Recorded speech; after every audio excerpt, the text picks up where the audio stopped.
Olá, meu amigo, minha amiga, meu irmão, minha irmã, todos bem? Vamos dar continuidade então aqui na leitura das cartas, né? Nós já lemos os evangelhos, o livro de Atos, Coríntios e assim por diante, até chegar aqui na carta de Pedro. Características da carta de Pedro, não muita. Pedro é o apóstolo realmente, né? Que escreveu essa carta aqui, para os estrangeiros que nós vamos ver aqui. E o foco é, nunca perca isso de perceber, tá certo? O foco da leitura que eu estou fazendo aqui, o que é? Qual é? Ver se em algum momento alguém pediu para que os que se tornassem discípulos de Cristo, passasse a ser agora frequentador e construtor de templo. Nós vimos até aqui que não há a mínima informação, nem nas entrelinhas, nada para que alguém pudesse fazer parte e se manter submisso a esse sistema religioso que existe por aí. Tá certo? Vamos ver se Pedro aqui pede para que as pessoas se tornem templocentristas. Vamos lá. 1 Pedro, capítulo 1, verso 1. Pedro, apóstolo de Jesus Cristo, aos eleitos de Deus, peregrinos dispersos no Ponto, na Galácia, na Capadócia, na província da Ásia e na Bitínia, escolhidos de acordo com a pré-conhecimento de Deus Pai, pela obra santificadora do Espírito, para a obediência a Jesus Cristo e a aspersão do seu sangue. Graça e paz lhe sejam multiplicadas. Bendito seja o Deus e Pai de... olha aqui Pedro aqui, também não sendo trinitário. Bendito seja o Deus e Pai do nosso Senhor Jesus Cristo. Tá certo? Conforme a sua grande misericórdia, ele nos regenerou para uma esperança viva por meio da ressurreição de Jesus Cristo dentre os mortos, para uma herança que jamais poderá perecer, macular-se ou perder o seu valor. Herança guardada nos céus para vocês que, mediante a fé, são protegidos pelo poder de Deus até chegar à salvação prestes a ser revelada no último tempo. Nisso vocês exultam, ainda que agora, por um pouco de tempo, devam ser entristecidos por todo tipo de provação. Assim acontece para que fique comprovado que a fé de vocês tem muito mais valiosa do que o ouro que perece, mesmo que refinado pelo fogo. É genuína e resultará em louvor, glória e honra quando Jesus Cristo for revelado. Mesmo não tendo visto, vocês o amam. E apesar de não o verem agora, creem nele e exultam com alegria indizível e gloriosa, pois vocês estão alcançando o alvo da sua fé, a salvação das suas almas. Foi a respeito dessa salvação que os profetas falaram da graça destinada a vocês e vocês investigaram e examinaram. Deixa eu parar aqui um minuto. Olha agora Pedro. Nós vimos Paulo falando, né, sobre os profetas. Não vimos Paulo criticando os profetas, nós vimos Paulo só criticando os líderes religiosos, sacerdotes e tudo mais. Tiago, a mesma coisa. Agora estamos vendo Pedro. Foi a respeito dessa salvação que os profetas falaram da graça destinada a vocês, investigaram e examinaram, procurando saber o tempo e as circunstâncias para as quais apontava o Espírito de Cristo que nele estava, quando lhes predisse o sofrimento de Cristo e as glórias que seguiram aqueles sofrimentos. A eles foi revelado que estavam ministrando para si próprios, mas, vamos ler de novo.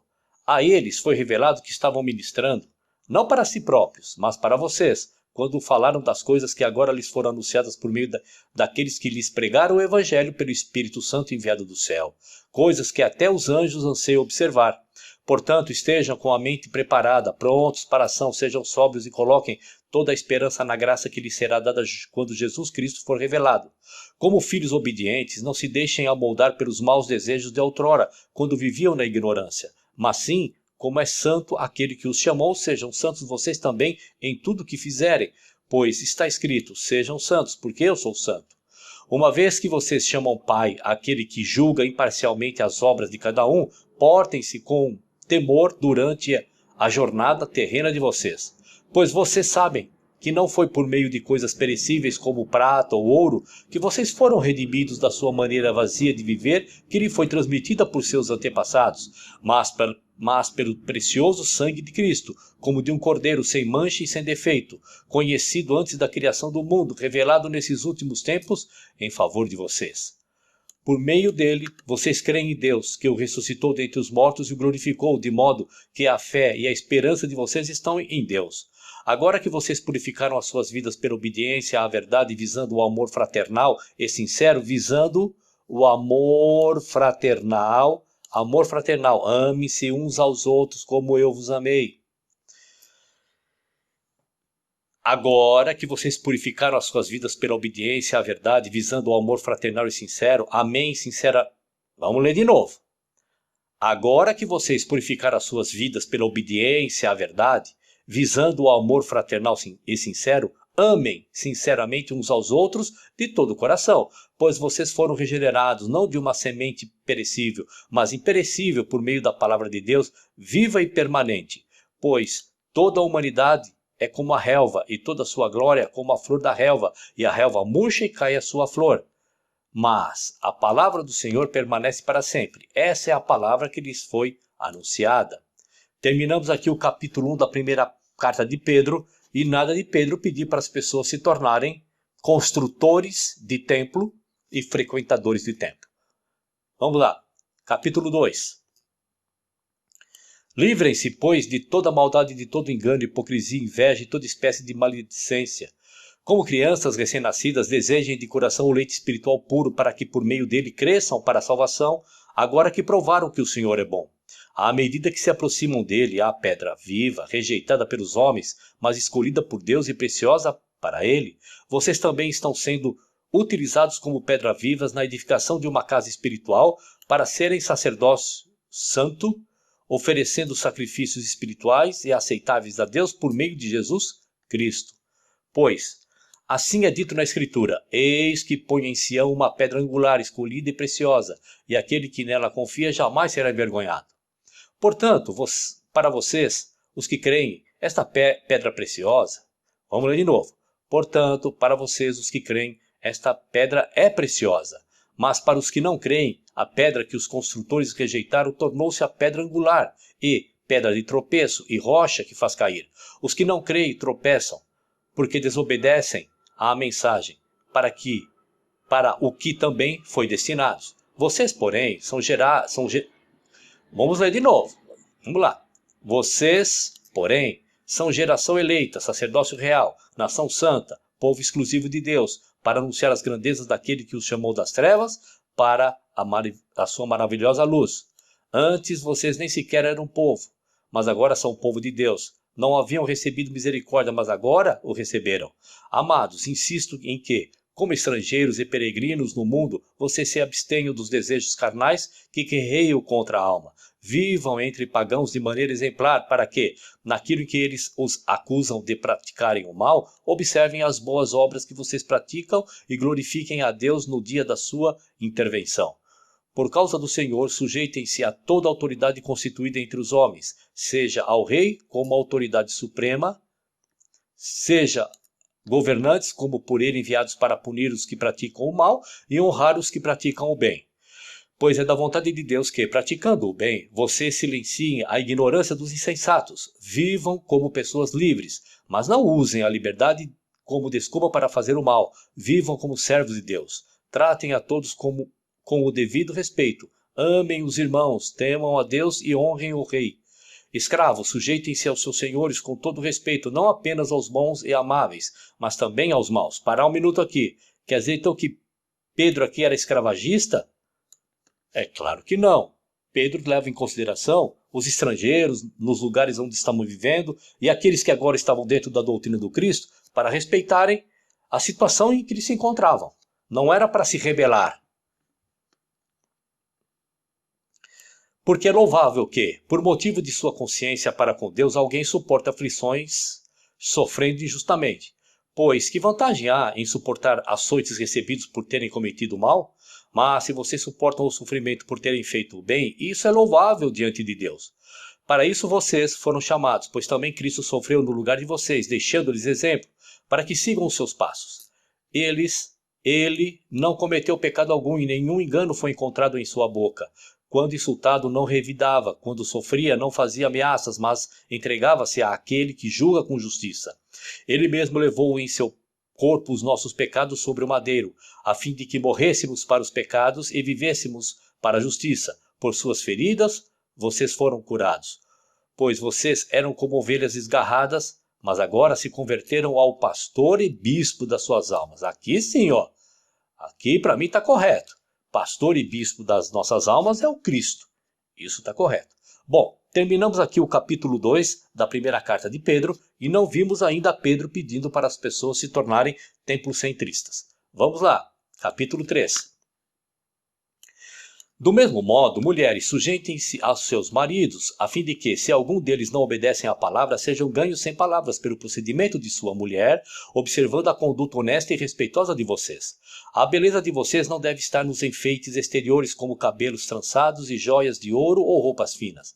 Pelo contrário, esteja no ser interior que não perece, beleza demonstrada num espírito dócil e tranquilo, o que é de grande valor para Deus. Pois era assim que também costumavam adornar-se as santas mulheres do passado, que colocavam a sua esperança em Deus. Elas se sujeitavam aos seus maridos, como Sara, que obedecia a Abraão, ele chamava Senhor.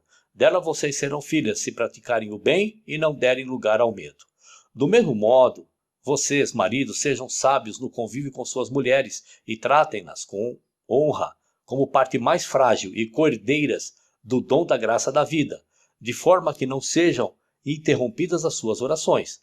Quanto ao mais, tenham todos o mesmo modo de pensar, sejam compassivos, amem-se fraternalmente, sejam misericordiosos e humildes.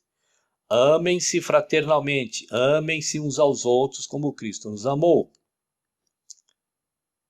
Não retribuam o mal com o mal, nem o insulto com o insulto, pelo contrário, bendigam, pois para isso vocês foram chamados, para receberem bênção por herança. Pois, quem quiser amar a vida e ver dias felizes, guarda a sua língua do mal e os seus lábios da falsidade.